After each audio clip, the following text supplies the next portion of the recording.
What a bunch of liars.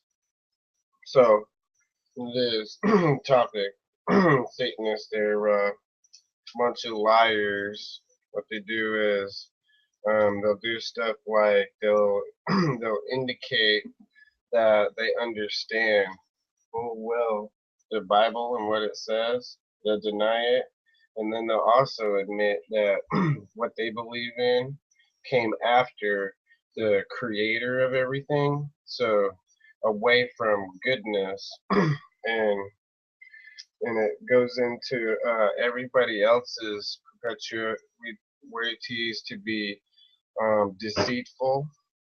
They have a perpetuation, however you'd say that, to be a liar, to tell people, mislead them, and not tell them the truth. So it's just like astronomers are fools. They're a bunch of fools. They'll tell you, oh yeah, there'll be life form that we'll never ever find over here. That might, a UFO might come here, and then prove more credence to the Bible and what religious people say, that there's real demons in the spiritual realm, but they won't actually ever be able to go to a real planet like Earth somewhere else in the cosmos. What we have is what we have, and we're supposed to make it a better place, not a docile, desolate desert where people come to die in. And I don't know what they want, what a Satanist would ever, you know, think that um, they are promoting, or what they want people to act like if the whole country was all satanic. I don't know what you. I think you would have a Pandora, uh, Pandora's box effect, real quick, and it would, like I said before, God didn't even talk about people saying, "Oh well, why didn't just God just kill us all and just destroy the whole planet then?" You know, well, He's contemplated it before because of being irrational. So I'm gonna show a. I'm gonna do a screen share here. Oh, this thing keeps giving me a hard time. Here it is. This guy right here, I'm gonna show you, was a liar. I'm gonna show you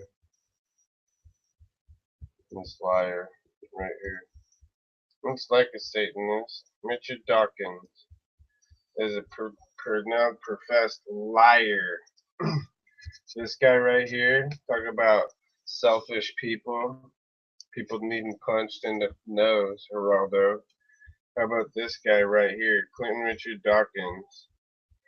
Is a person who misleads people and wants people to believe that what we just lived, we were blown into existence from a fart, like something, but nothing was able to have farted to have created us and everything, right? So there's just some mysterious fart out there that evolutionary farted out, and then we exist. This guy right here says he's influenced by Charles Darwin, the leading liar of the whatever 20th century, whatever you'd say, put him in that category, whatever century this liar is in right here. But does this say that this guy right here, one of his main things that he blows his wig. He loses it over lies that he makes himself believe, this made up shit. Okay, pardon my language for a second. But this guy has no children, and he's 74 years old here. Born in 1941. All of us have a parent. We all have a mom and dad. Okay, and all our moms and dads, sort of pretty much. I mean, they could have been selfish before in their lives, but they all came to a point where they unselfishly decided to um, go and see what having children was like, and selfishly raised children. So they made that move and decision to test their life out and give it to trying to raise a family or whatever. And then this Dickens, Dickhead Dawkins comes up here and wants to do is interrupt your whole family. Stop. We have an emergency discussion where I'll only meet Dawkins if I pretend like I'm Dawkins. Only I can say. Only I can talk right this second. You guys better shut your face. That's how this guy acts and reacts to myths and legend in his own mind. Made up stuff. Made up from other people so he can snowball it and make up his own theories. Another thing, which is proven theories are different. In the science community, they're different than what we think normally out here. So plant growth. So I wanted to look at this. There's another lie. I wanted to look up and see what they say. What did the Earth? What came first, the Earth or the sun? Let me see a couple of these things here, and they said that the Bible said that God made God made God made plant life first, and then He made the sun on day 3 or something like that. So these guys again, they know my Bible sometimes better than I do my own self. But they say that the earth was made, then the sunlight came day 3, but God made the plants day 1. That was this article right here. Is what this guy said. I was going to leave him a comment because this happens to be in my field of study. I'm a horticulturalist, right?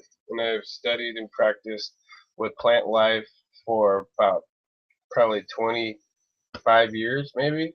And you can ask anybody that knows me how in depth I'm in with plants. So what they're saying is, well, this is between. See what he's saying? He's saying discrepancy. Sorry, discrepancy between their religious views and reality. Okay, but I'm trying to tell you, I'm the guy who knows plants.